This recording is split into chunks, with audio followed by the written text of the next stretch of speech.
Hello, I'm Chef Diane DeMeo, and today's date night recipe, I'm going to make a po' boy with some fried crab cakes and deep fried oysters. Yes. I was inspired by Lady Rosie's over at iHeart Recipes because she does her own po' boy with some fried shrimp. Now let's get cooking. We have our delicious hero bread, very fresh and nice. I have some already shucked oysters, and if you want to learn how to shuck some oysters, check out the bootleg tips on how to shuck oysters. An egg wash, which is 1 egg with some water, an egg, some mayonnaise, fresh crab meat that I plucked out of those shells for hours upon hours upon hours. I have flour, panko, a little bit of Old Bay seasoning, and my sandwich garnishes. The first thing that I'm going to do is get my crab cakes going because generally speaking, you want to let your crab cakes rest for about 30 minutes prior to getting them into that frying pan. So, what I have the 1 egg going in with about 1 tablespoon of mayonnaise and about a handful for me, small hands, of panko, which translates into maybe 2 to 3 tablespoons. Mix it all together. I'm going to give it a nice dash of some Old Bay seasoning, and if you don't have this on hand, use a little paprika, some seasoning salt, or just don't use it at all. I like it. I like the taste. In it goes. Mix it together. And I always mix everything together first. Why? Because it's evenly distributed when I add my crab meat in. Here we go. Now, the key thing here is that when you add your crab meat, you want to fold it in. Why? Because we like super big chunks of crab meat, not all like fine, yeah. No, we want chunks. So there you go. There it is. Here, okay.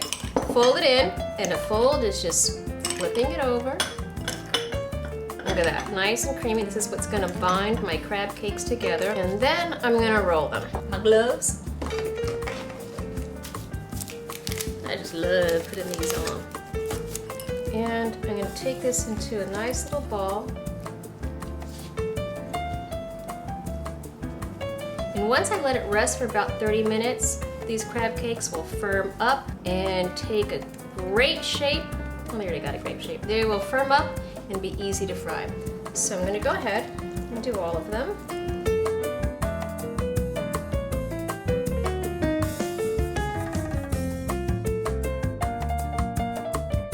Okay. Those bad boys done. And into the refrigerator they go. Now, we have our oysters. Using the same flour, that's fine. We have my egg wash, flour, and panko. In go my oysters. Get a nice coating on that. Then dip it into my egg wash and straight into my panko. And repeat till done. In, around, out. Now, if you don't want to shuck the oysters, but I recommend that you do, you can always buy a jar of oysters and remove the liquid from it, rinse them off so they're not so salty, and you can have them. It'll be the same, because fried oysters are super tasty. All right, and there it is. Panko crusted oysters ready for the fryer, and I will be right back. Now, one of the key things to frying anything is having the perfect frying temperature, which means in and around 370, 375. Anything lower, what happens is it becomes a soggy mush and takes too long to cook.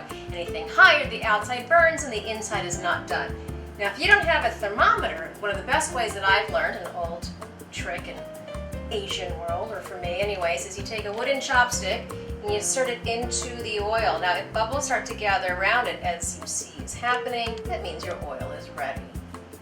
Now, I'm going to put in my crab cakes first because they took a little longer to cook than the actual oysters, and we're using the same oil. I'm just using regular canola oil. And once I flip these bad boys over, then I'm going to go ahead and add my oysters. One thing I want to say is that generally, I at home will always make sure that my oil will reach halfway up whatever food I'm frying, because that way it will cook it evenly when I flip it. For this, I would say for frying it, maybe 3 minutes on each side. Nice and golden brown. And in go my oysters. You never want to put too much into a pan. It'll take a lot longer for it to get up to the proper cooking temperature when you overcrowd your pan. So make sure that it's not overcrowded so it remains the same ambient temperature the whole time. Nice and golden brown. brown. These are almost done, about another 2 minutes for both. And we're gonna take these out and we're gonna plate our po' boy. I'm out of the fryer, back to the table, and we're gonna make ourselves a po' boy. Now I call this a board sandwich. Why? Because I'm doing it directly on my cutting board, and we're gonna leave it there because it's gonna taste just as good. So, cut my hero open. I like a lot of mayonnaise. You can use mustard. I'm not a big mustard person, but, well, that's up to you what you want to put in. In goes a big slather of mayo. I got my lettuce. And we're gonna layer in some tomatoes.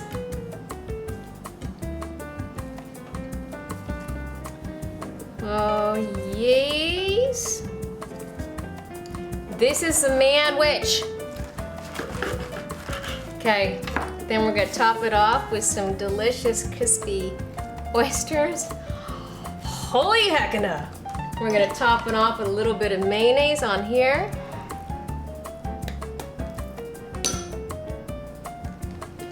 Oh yeah! This is a po' boy with some crab cake, fried oysters, mayo, tomato, lettuce. We're ready to chow down on this puppy. And you gotta remember, Lady Rosie at iHeart Recipes does her own version of a po' boy with shrimp, so you might want to check it out after you make one of mine. Now it's time to do what? You got it. Well, let's take a bite. I bet you don't think I can do this either. All right. I'm not gonna wimp out for the heckin' proper way. Give it a good little smashy poo. Open wide.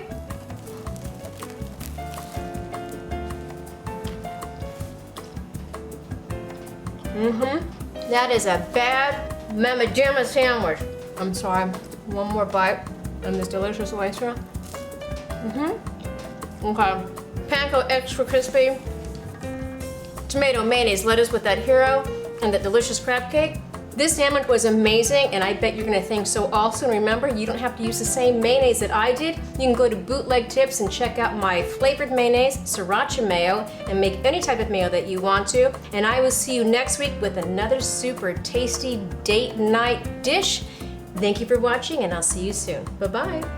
Hello, I am Chef Diane DeMayo, and welcome to Bootleg Tips. Today we are going to learn how to shuck an oyster. Let me tell you something, these bad boys are some aphrodisiac.